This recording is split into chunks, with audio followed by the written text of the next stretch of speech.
The question and answer of Aralhan Thích Thông Lạc and the young disciple Thanh Thien. After a journey around the world to find a place for the soul to rest, everywhere seems the same. Zen monasteries and pagodas teach monks, nuns, and Buddhists to kneel down, bow their heads, and pray, beg for blessings, wealth, and longevity in fantasy, daydreams. And even more ignorantly, when sick, instead of going to the doctor for treatment, everyone invites each other to pray, beg God, Buddha, and gods to save the suffering and the needy. If praying can save the sick, then why do they go to the doctor? From Japan, after meeting a Zen master who had a wife and children, I returned to Vietnam, carrying a soul full of boredom, anxiety, and hopelessness.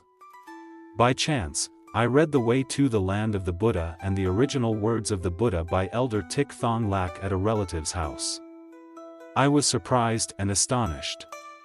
This was indeed what I had been longing to find. After that, I decided to go to Chan Nu Monastery. I was received by Miss Jiu Quang and arranged for me to meet Master Thông Lạc privately.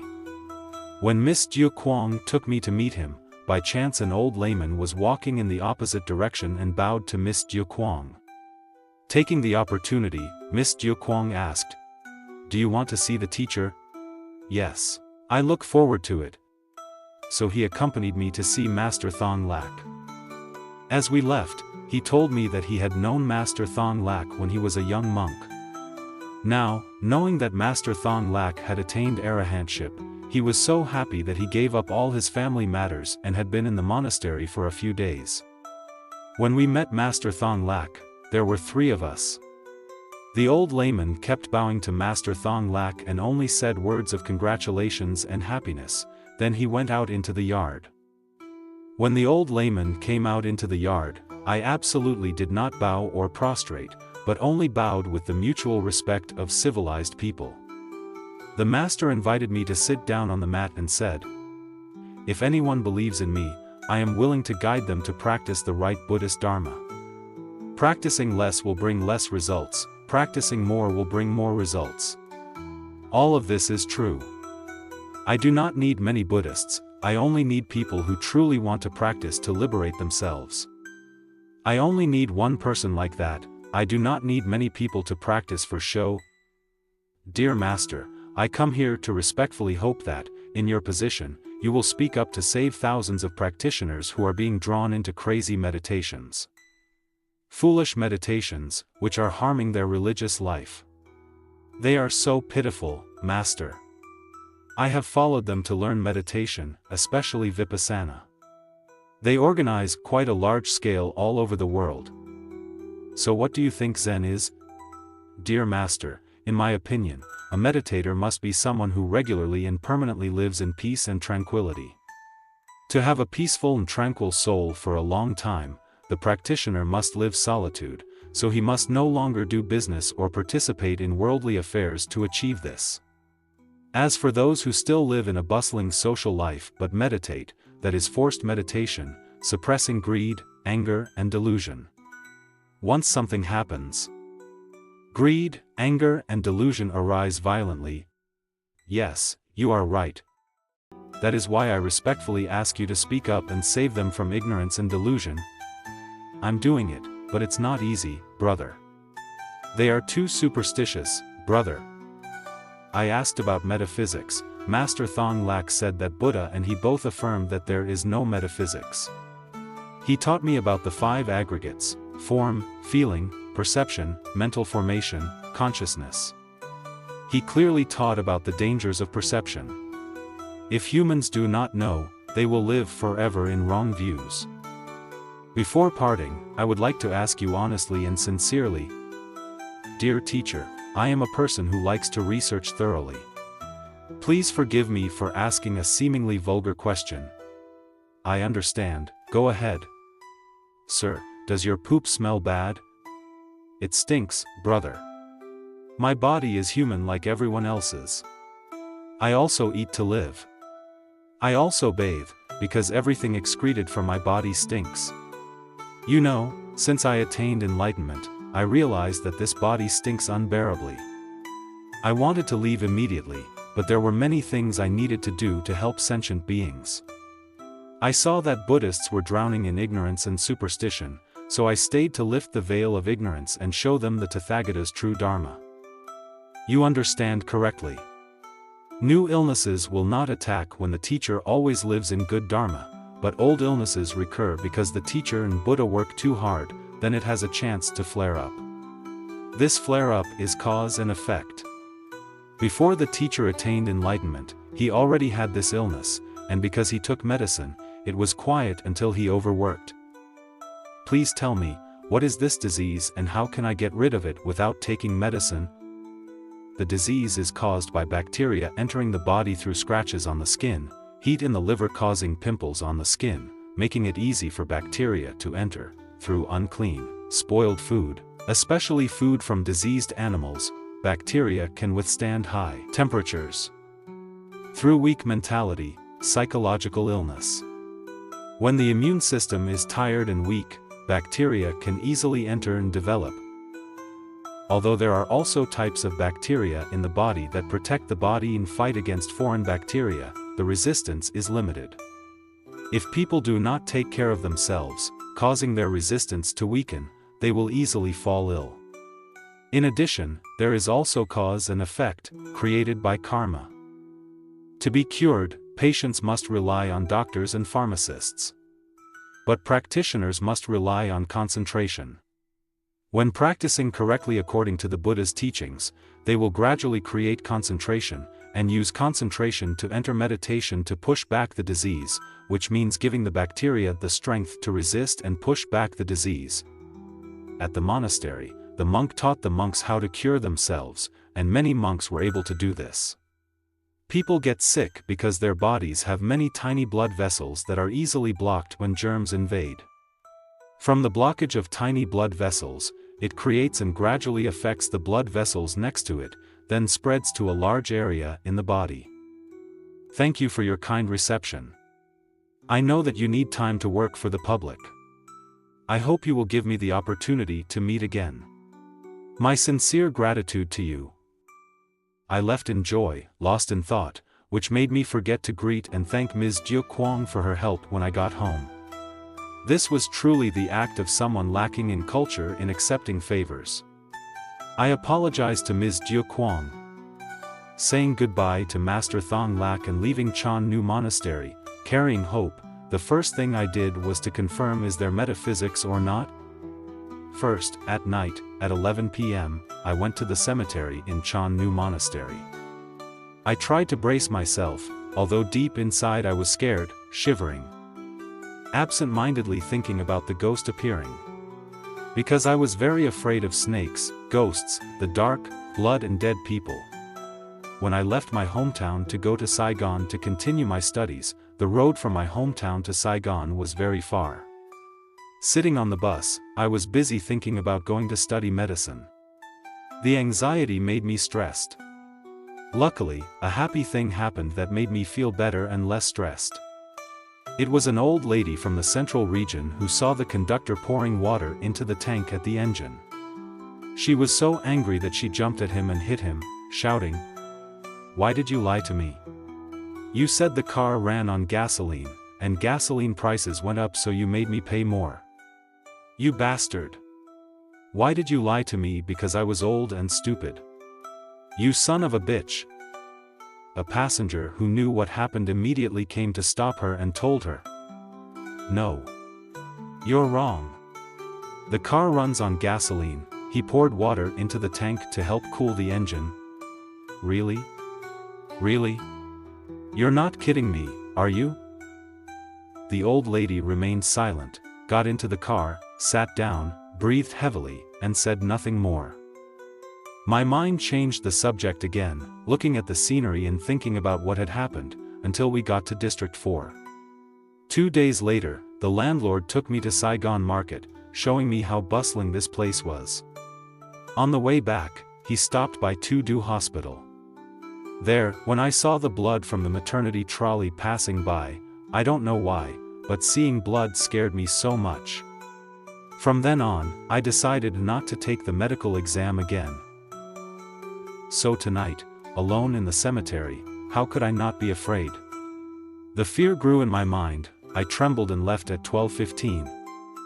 When I got home, I thought that I was afraid, but I had not seen a ghost. But how could I see a ghost? Because if there were ghosts, what would happen to the grave robbers who stole the jewelry? So I decided not to be afraid. The next night, at 11 p.m., I returned to the cemetery. Now, I was no longer afraid and calmly observed my surroundings. At 2 a.m., everything around was quiet. There was nothing for me to be afraid of. It turned out that because of fear, I had fantasies, and because of fantasies, I believed in ghosts. To be sure, I went back to my hometown, to the deserted and cold cemetery. I went alone to sit at my mother's grave. I sat there from 11 p.m. until 4 a.m. That night, the wind was cold and it was drizzling. Because I was no longer afraid, there were no ghosts. The next night, I went to stay by my mother's grave for the last time. It was raining heavily, the wind was blowing and the trees were swaying. I was happy because I had freed my mind from the bondage of believing in the supernatural. Just as the Buddha taught, the supernatural appears in the body and mind because we are too afraid, becoming ignorant. So, the absence of the supernatural is obvious. There is no need to doubt it. Everyone should practice finding ways to make themselves no longer afraid. Then surely they will no longer be afraid of ghosts, afraid of the dark, and believe that there is no metaphysics. I am happy and joyful because I have begun to believe Master Thong Lạc that there is no metaphysics in this world. Metaphysics is just a matter of imagination. The second thing I need to do is self-cure. One day, I decided to buy insurance. If I die, my relatives will receive about $1 million. With this money, I hope to help my relatives ease the sadness when seeing me off. But I could not buy insurance as I dreamed. I was refused because they discovered I had diabetes. The doctor told me that there was no doctor or medicine that could cure this disease. Therefore, the doctor gave me medicine to prevent the disease from progressing to the point where my leg had to be amputated. I had to take the medicine continuously until I died. When I met Master Thong Lạc, he talked about teaching monks to heal themselves. I started to study and heal myself. I practiced one vegetarian meal every day, only one meal a day, practiced sleeping 6 hours a day, practiced mindfulness of breathing, practiced walking meditation. Practiced the intention to abstain from lust, abstain from evil, and vow to live in good dharma, not causing suffering to myself, to others, and not causing suffering to living beings. Practice staying alone in my room, not talking much to anyone, saying goodbye to relatives and friends, not taking medicine anymore, and cutting off my phone. My life was normal like that. After 1 year and 2 months, an unexpected result happened. I ate a very simple vegetarian diet, without elaborate cooking, just boiled vegetables, beans, potatoes, corn, used the boiled water to make soup, ate with soy sauce and tofu. Just that simple. I don't know why I ate so deliciously. I didn't lose weight, I wasn't tired, my heart was strangely happy, my spirit seemed to have vitality, and I no longer had any desires. Especially, my lustful mind disappeared without me knowing. Then I decided to go to the hospital for a checkup. I received a test result that no symptoms of the disease were found. That means I had cured my diabetes. My health was so great that I no longer had to go to the doctor, and my mind was unusually clear. I slept for exactly 3 hours and 35 minutes and then woke up automatically. Feeling relaxed and comfortable, not wanting to lie down on the bed. My bed was hard, covered with a mat. I had removed the mattress since I started eating vegetarian food, 1 meal a day. So happy. My heart was at peace, comfortable, and light. At that moment, I increased my faith in Master Thong Lạc. So happy. I had cured myself of the disease that the doctor declared incurable. An unbelievable but true story happened in my life, and I was the author. The third thing I had to do, although I was no longer afraid of ghosts, I no longer believed in the supernatural world. Although I used the method taught by Master Thông Lạc to cure myself of an illness that the doctor said could not be cured, I had to take medicine to control it until I died and hoped that my legs would not be amputated. But I still did not believe in Master Thông Lạc. I immediately applied the Buddha's teachings to King Pasenadi. When King Pasenadi heard that Buddha accepted a Chandala, who lived by carrying dung, the poorest class in feudal India, into the Sangha. Due to public gossip, King Pasenadi became furious, went to see Buddha and asked in a harsh voice, "Is that so? Is it so that you would bring a lowly person into the noble class, Gautama?" Buddha gently replied, "Hey, what do you think? A person has kept more than 250 precepts." Buddha listed each precept. Among them, there are 5 basic precepts: do not kill, do not steal, do not enjoy sex, do not lie, and do not drink alcohol. After hearing this, the king felt ashamed and thought, a person who can keep more than 250 precepts, while I myself have not yet kept the 5 basic precepts, then that person is truly a holy monk. Having finished thinking, the king stood up, solemnly bowed to the monk Chien de La, and solemnly declared, "From today, I will respectfully offer food and minimum amenities to the holy monk." The king had declared so how could the people not happily welcome the monks and nuns who came to beg for alms? Taking this opportunity, the king asked the Buddha, "Venerable Gautama, how does one recognize a monk as a noble monk?" Buddha replied, "Then you should approach that monk for 1 to 3 months. If this monk violates any minor precept, then he is not a holy monk." To practice this invaluable lesson, I think it is invaluable, because when there is doubt it is a good thing, but one must be courageous to face it, confront it and find the truth, not be naive, superstitious and afraid of the truth. I immediately bought a plane ticket back to Vietnam, temporarily stayed outside and went straight to Chan Nu Monastery. I practiced being a detective, observing Master Thông Lac's life. Clearly, for more than 2 months, I saw him eat 1 meal a day. The meals were the same as those of the monks, provided by the kitchen of the Chan Nu Monastery. There were days when he worked or preached past meal times, he would not eat that day and would meditate longer. This made Antu Jiu Quang and Aunt Trang worried. The more important thing I checked, it is true that Master Thông Lạc lives a very serious life, eats 1 meal a day, does not sleep, only meditates for about 2 hours, then he leaves his room and goes to his computer to work continuously. He does not talk nonsense or act pretentious to win others over. He does not touch the money, land, and vehicles given by donors.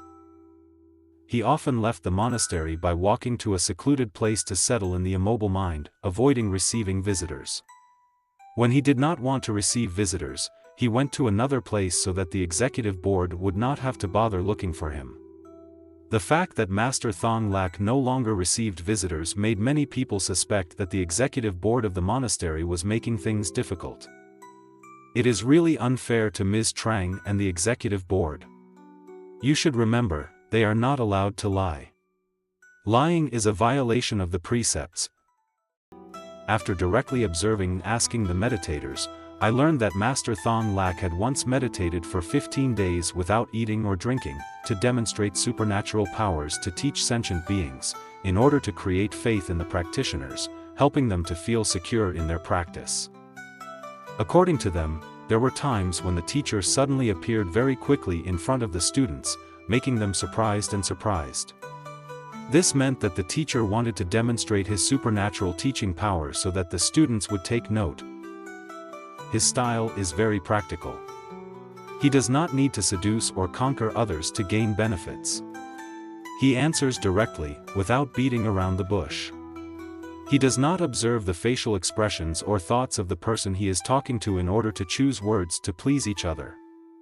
I decided to believe that Master Thông Lạc was a holy monk, a spiritual master worthy of my request to be his disciple. Then I decided to go see Miss Trang and ask to meet the teacher privately. Unexpectedly, I really had a connection with the teacher. Ms. Trang told me that today the teacher had just come to visit and check on the students' studies. Wait a minute, let me ask the teacher. I waited about 10 minutes.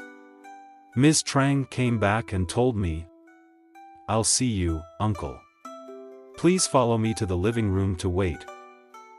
Looking out from the living room, I saw the teacher leisurely enter, his steps light as if he was walking on the ground. Maybe it was my expectation that made me think that. We greeted each other. The teacher sat down and pointed to the chair and told me to sit down. "Dear master, I met you today. First, I would like to ask you to accept me as your disciple. I would like to take refuge in you. Because I no longer believe in metaphysics, I have cured myself of diabetes, and I can eat 1 meal a day and sleep 4 hours." Master Thông Lạc smiled and accepted immediately. He gave me the Dharma name Thanh Thien and told me, "You need to stay in the monastery for 3 months, then decide. What do you want to say next?" "Dear Master, before I met you, I read the Nikaya Sutras but only understood them vaguely and was bored with reading. But since I read the original teachings of the Buddha and the path to the Buddha's land, I have naturally read the Nikaya Sutras easily and comfortably. I understand each part of the sutras with joy. Thanks to that, I see that the Nikaya Sutras have many things that are not in accordance with the Buddha's teachings. They are both vague and superstitious, harmful to practitioners, causing practitioners to practice the wrong Dharma of Buddha. I respectfully ask the Master to establish a Sutra Correction Committee. As for me, I would like to translate the entire Nikaya Sutra into Chinese. I will bring this sutra to Chinese Buddhists so that they can abandon ignorance and superstition, helping humanity escape from the forest of delusion. Poor American and French monks. They have pure and scientific souls, but when they decided to step out of the Catholic theocratic prison, they were poisoned and blinded by myths and prayers to Amitabha Buddha. They avoided the watermelon rind and found the coconut shell. Once the Chinese monks change, they have a chance to change too. Not yet, my child. Your good intentions are good, but I must complete the work I am doing. If the human condition is right, there will be a few monks who will attain enlightenment. At that time, the venerables will do what you wish. Dear Master, what should I do in the first 3 months? What practices should I practice? First, when I came here, I no longer studied or listened to any tapes. I began to use my will to relax my mind and let my body be at ease. I did not think about anything, did not search for anything. Buddha called that clear concentration, gently and leisurely letting go of everything to bring me into a state of emptiness. Does that mean I'm starting to learn meditation, teacher? No, this is wrong, as many monks who come here rush into meditation without preparing the basic practice. It is because these monks, before that, outside, they have learned meditation, so they enter meditation immediately. Likewise, there are many monks outside who have chanted sutras, struck wooden fish, and recited mantras. They sit in front of the Buddha statue and focus their minds on Buddha, which has become a habit and they cannot give it up. The Master advises them to go home, because practicing like that is against the Buddha's teachings and will lead to delusion. There are many monks who come here, they study the scriptures through theory, they are well versed in the scriptures. They recite Confucianism, but they do not understand anything, like birds learning human language. The teacher also advises them to go back. Because they carry deep prejudices, how can they practice? Especially those monks who are well versed in Buddhist scriptures, they think that it is a source of pride in their posture on the path of practicing Buddhism. They are wrong. This knowledge is a stumbling block on the path of practice, but they do not know it, my child. What is the basic practice, sir? These are the basic practices that you need to practice to get used to. Practicing to get used to means that you practice for 1 minute every day, then you gradually increase the time. You create your own schedule, and then never practice intermittently, practice according to your preferences or practice spontaneously. That is not practicing. Practicing means that you practice to get used to a practice. When that practice is good, it will motivate you to be diligent when you practice other practices. For example, when you practice mindfulness of breathing, when you practice the first method, you find it too easy, so you rush to the second method, then the third method. Therefore, in the end, you achieve nothing in mindfulness of breathing. If you practice a method correctly and fluently, you will naturally feel a little concentration. If you practice randomly, it is silly, you will not feel anything. Once you have mastered a method, your mind will get used to following your commands. Then, if you give another command, your mind will immediately follow. Dear Master, when practicing mindfulness of breathing, I intend to practice until I get used to and master one method before moving on to another. Is that right, Master? Basically, you intend to remind your mind to follow your command. It's like a jockey training a horse. Intention is the reins. The jockey pulls the left rein and shouts left, then it turns left. The horse is used to it, sometimes there's no need to pull the reins, as soon as the horse hears the shout left, it turns left. Therefore, when you intend, make your mind accustomed, then it does exactly that. For humans, there is something better.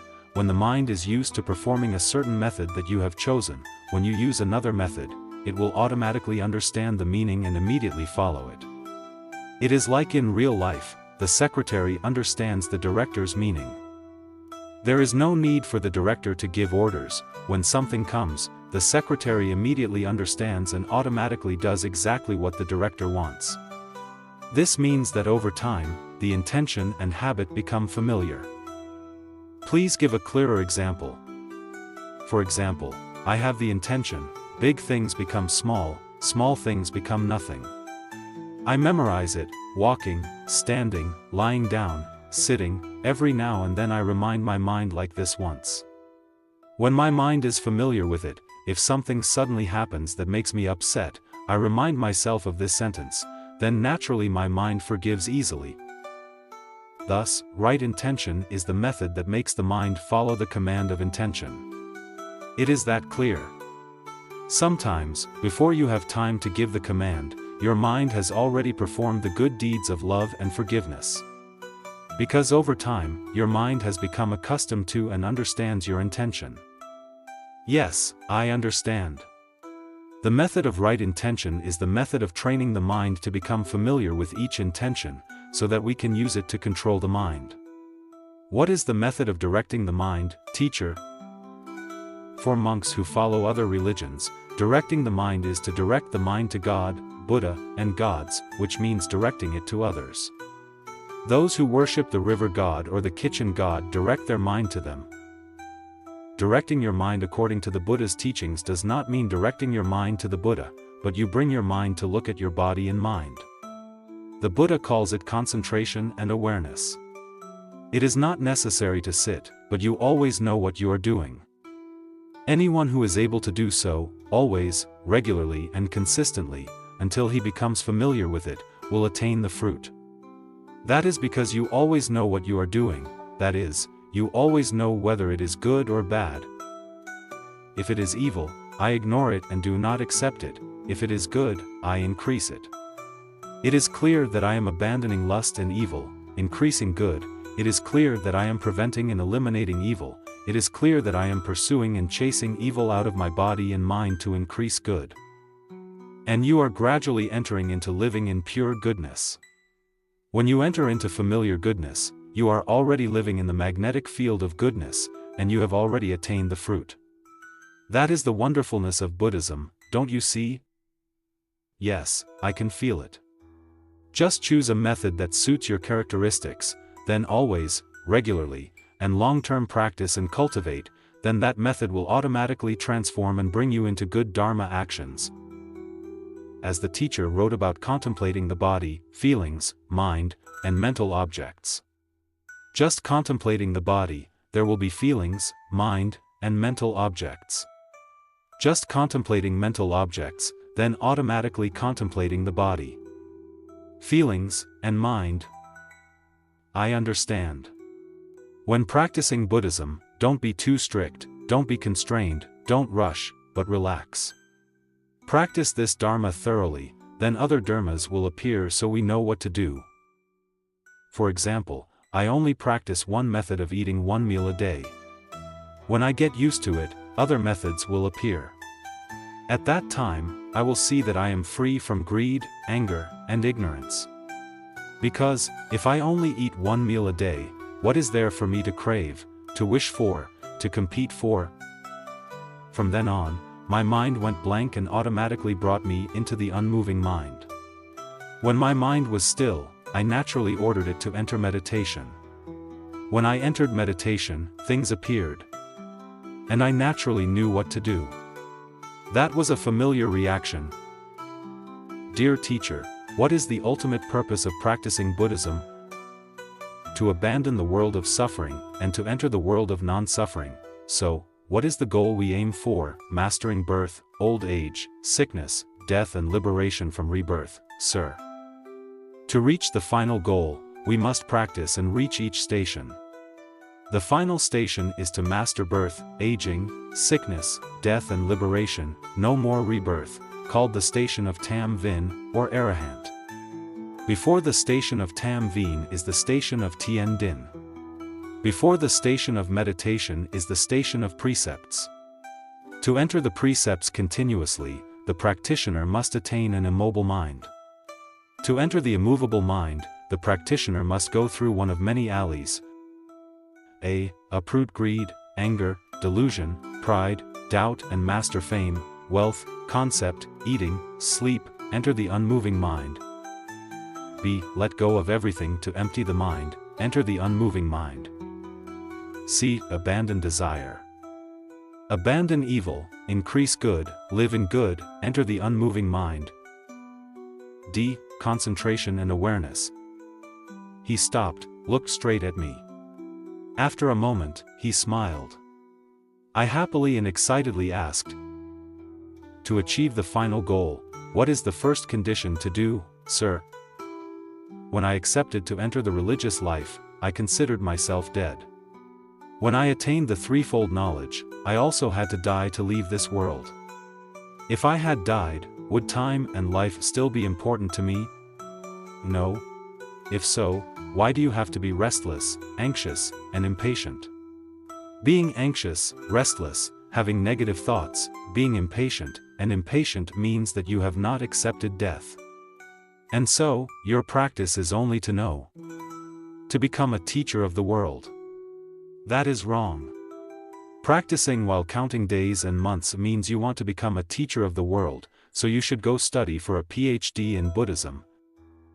To practice Buddhism, I must die to leave this world of suffering, and to enter the world of non-suffering.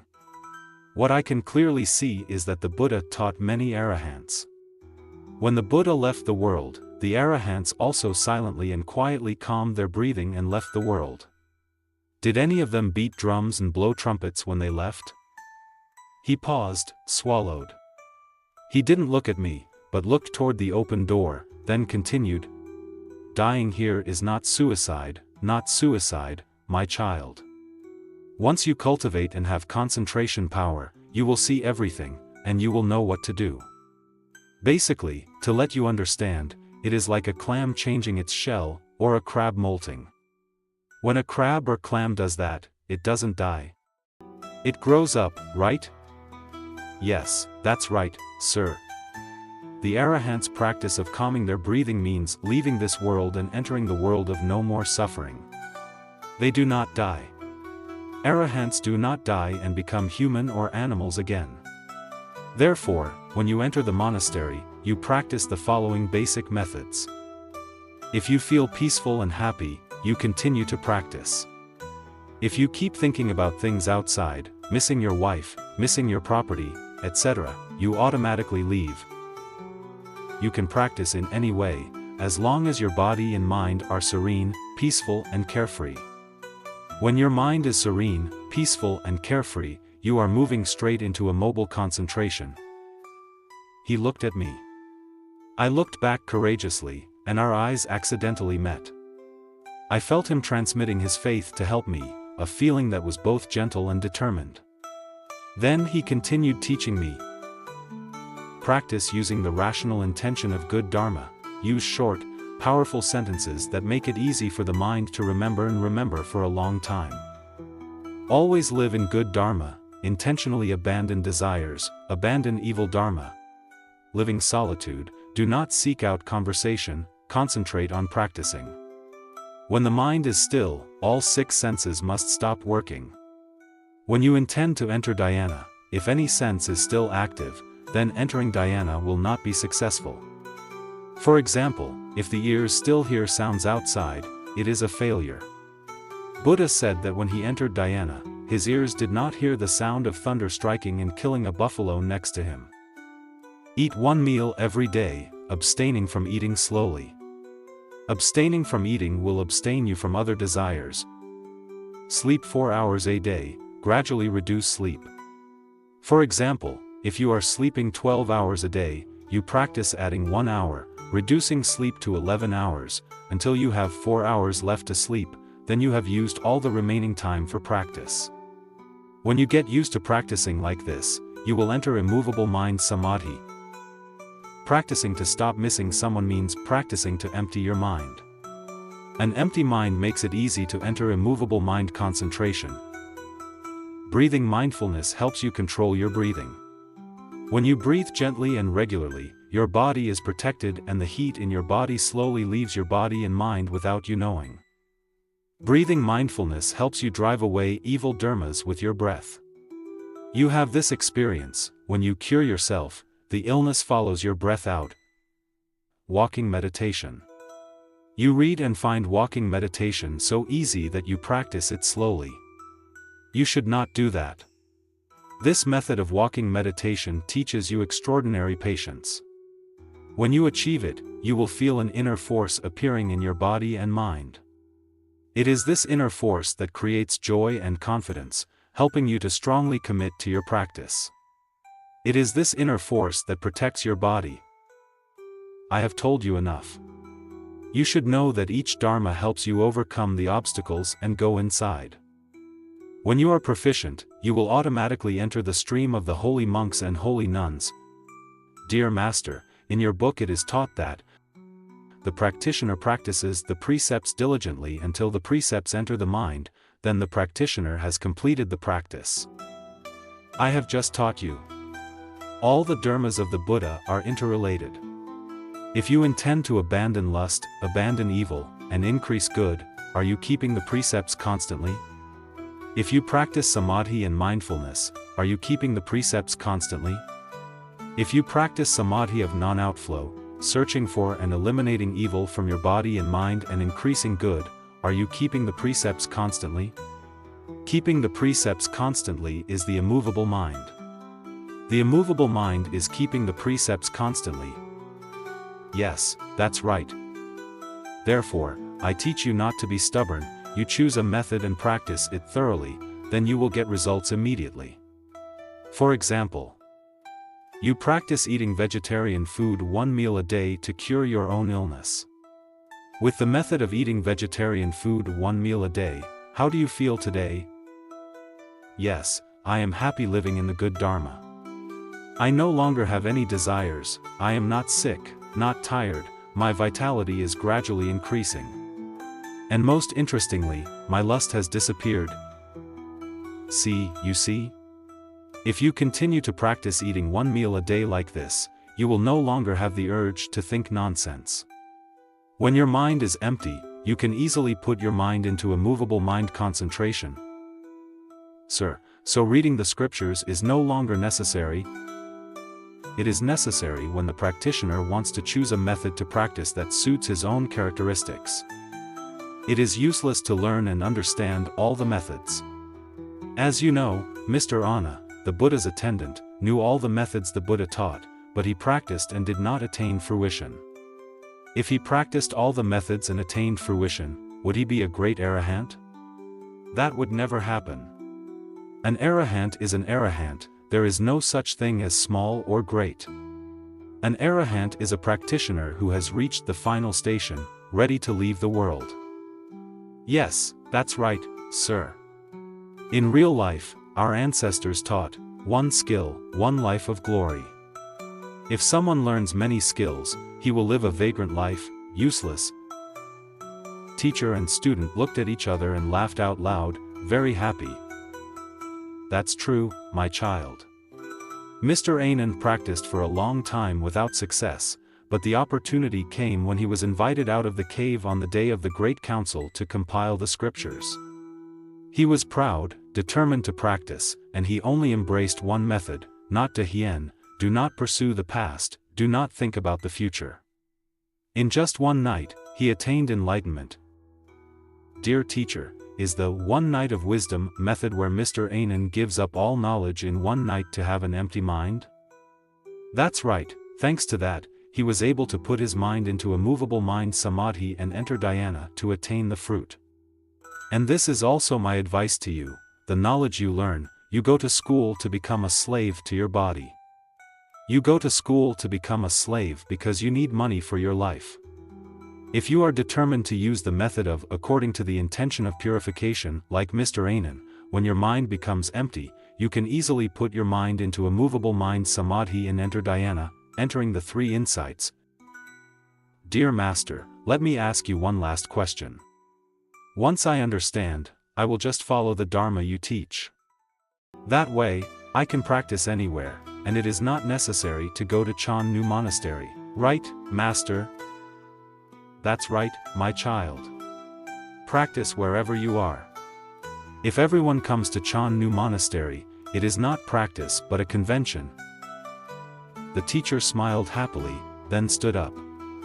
The teacher and I wanted to shake hands, but because of the ceremony, I respectfully bowed to the teacher. The teacher bowed, smiled at me, then leisurely left. As for me, I pondered, chose, and decided what I would do to suit the conditions I had. This time, I was more careful than the time Antu Jiu Kwang took me to see the master. Before leaving, I went to find Trang to express my gratitude, but Trang had left the monastery to buy food for the kitchen. I absent-mindedly looked at the small, cute hermitages, neatly arranged in rows in the monastery. The conversation between my teacher and I made me feel a little guilty, because it was past noon, my teacher had to skip a meal. I guess I had to do the same. My feeling told me that I would decide to leave this world. I would be determined to achieve the legal suicide note. Dear readers who want to know what the 5 aggregates, or 5 skandhas, are, recorded by Thanh Thien through the lecture of Aralhan Thích Thông Lạc, please visit the website thaytikkati2han.net. Hello, my dear friend.